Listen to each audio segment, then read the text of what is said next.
Hello बच्चों, आज हम करने वाले हैं चैप्टर 5 अंडरस्टैंडिंग एलिमेंट्री शेप्स। तो इसकी एक्सरसाइज 5.5 हम स्टार्ट करेंगे। उससे पहले हम समझेंगे कि परपेंडिकुलर लाइंस क्या होती हैं। When two lines intersect at the angle between them is right angle then the lines are said to perpendicular. Means जब दो लाइन इंटरसेक्ट करती हैं लाइक दिस और उनके बीच का जो जहाँ इंटरसेक्शन पॉइंट होता है वहाँ पर 90 डिग्री का एंगल बन रहा होता है, यानी एक दूसरे को 90 डिग्री पे कट करती हैं या इंटरसेक्ट करती हैं, वो परपेंडिकुलर लाइंस होती हैं।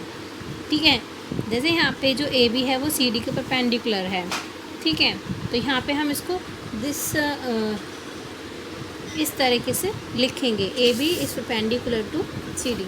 This is the sign of perpendicular lines. ठीक है, यहाँ हम क्वेश्चन करेंगे which of the following are models of for perpendicular lines. हमें यहाँ पे दिया हुआ है, हमें बताना है कि इनमें से कौन सा परपेंडिकुलर लाइन का एक एग्जाम्पल है। The adjacent edges of a table top, जैसे ये टेबल आपको दिख रहा है तो उसके एडजेसेंट एजिस यानी जो ये दिख रहे हैं आपको, इसके एजिस जो हैं किनारे, इनके बीच का जो एंगल बन रहा है वो क्या है, एक दूसरे के परपेंडिकुलर है। ये दोनों एजिस जो है एक दूसरे के परपेंडिकुलर हैं। आप देखते हैं कि जो ये एजिस होता है, कहीं भी कोना जो बनता है वो इस तरीके से होता है। ठीक है, तो ये यहाँ पे 90 डिग्री बना रहा है, तो मीन्स ये एक दूसरे के परपेंडिकुलर है। तो यहाँ पे इसका जो आंसर है वो हो जाएगा यस, एक दूसरे के एजिस जो हैं वो एक दूसरे के परपेंडिकुलर हैं। The lines of a railway track की लाइन जो होती है वो एक दूसरे के परपेंडिकुलर नहीं होती, एक दूसरे के पैरेलल होती है। जैसे कि मैंने आपको लास्ट वीडियोस में बता रखा है कि पैरेलल लाइंस क्या होती हैं, जो एक दूसरे के समांतर होती हैं और आगे जाके कभी नहीं मिलती। लेकिन परपेंडिकुलर लाइन जो होती है वो एक दूसरे के समांतर नहीं बल्कि एक दूसरे पे लंब होती हैं और एक दूसरे के इंटरसेक्ट कर रही होती हैं। तो यहाँ पे दोनों एक दूसरे को इंटरसेक्ट नहीं कर रही, तो इसका आंसर जो हो जाएगा वो हो जाएगा नो। ठीक, नेक्स्ट क्वेश्चन है, study the diagram the line L is perpendicular to line M. हमें ये जो डायग्राम दिया हुआ है नीचे, इसको हमें स्टडी करना है और हमें ये दिया हुआ है कि जो लाइन एल है, ये जो लाइन एल है ये एम एक दूसरे के क्या है, परपेंडिकुलर हैं। तो हमें यहाँ पे दिया हुआ है, हमसे पूछा है is D F is equal to F M.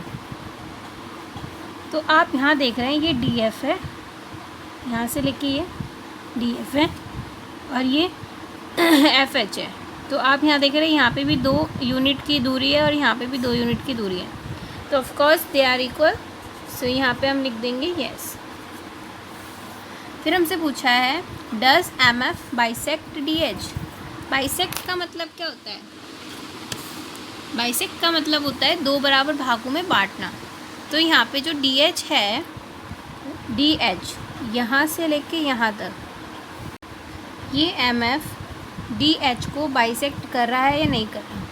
Bisect का मतलब 2 बराबर भागों में बांटना। तो आप यहाँ देख रहे हैं यहाँ 2 यूनिट की दूरी है, यहाँ भी 2 यूनिट की दूरी है, तो ये टोटल हो गई 4 यूनिट की दूरी। और ये दोनों एक दूसरे को 2-2 यूनिट में, ये लाइन जो है एक दूसरे को 2-2 यूनिट में बांट रही है।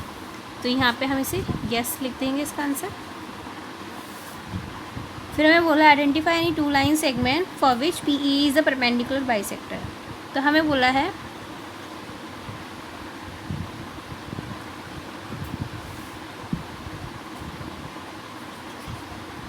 ये जो एफ एम है, एफ एम ये कौन सी जो है लाइन को बाइसेक्ट कर रही है। ऐसी कोई 2 लाइन बतानी है आपको जो एफ एम जो है उन 2 लाइनों को बाइसेक्ट कर रही है। तो सबसे पहले तो हम डी एच ही लिख सकते हैं, डी एच को बाइसेक्ट कर रही है, और ई जी। ठीक है, ये 2 लाइन सेगमेंट है जिनको ये बाइसेक्ट कर रही है। आर दिस ट्रू, हमसे पूछे क्या है सही है। A C is greater than F G. तो हम यहाँ देखेंगे ए सी, ए और यहाँ से सी 2 यूनिट, और एफ जी ये 1 यूनिट है, ये 2 यूनिट और ये 1 यूनिट। तो आपको दिख रहा है कि ये इससे बड़ा है, ए सी बड़ा है एफ जी से, तो ये ट्रू हो गया।